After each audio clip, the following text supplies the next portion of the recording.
Je dois vous clarifier un petit peu cette question de solder un compte en comptabilité. Cette opération s'effectue à la fin d'un exercice comptable, c'est-à-dire à la fin d'une année d'activité de l'entreprise. Eh bien, à ce moment-là, chaque compte utilisé porte des sommes différentes au crédit et au débit. Si je prends par exemple ce compte X, qui pourrait représenter n'importe quel compte en comptabilité, on va avoir deux cas de figure par rapport à ce compte. Soit la somme au crédit est supérieure à la somme au débit. Dans ce cas, la différence qu'il y a entre somme crédit, somme débit, donne un solde créditeur. Et ce solde créditeur, par convention, on l'ajoute au débit pour faire l'équilibre entre ce qui est inscrit au débit et ce qui est inscrit au crédit. Un solde créditeur, ça signifie simplement que ce qui est au crédit est supérieur à ce qui est au débit. Et ce solde complète en fait cette différence. On peut avoir également l'autre situation où la somme inscrite au débit est supérieure à la somme inscrite au crédit.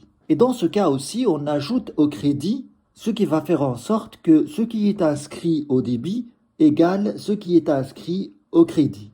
Et cette différence représente un solde débiteur, qu'on note SD. Je vais vous donner un exemple pratique. Ce compte banque, par exemple, à la fin de l'année, on a au crédit 400 et 700 euros et au débit, on a 85 000 euros. Et là, vous voyez bien que ce qui est inscrit au débit est supérieur au total crédit. Donc, la différence entre 85 000 et 1100 euros, qui représente la somme de 400 et 700, donne notre solde qui est un solde débiteur, donc on va ajouter à la colonne crédit 83 900. On ajoute entre parenthèses SD pour dire que c'est un solde débiteur.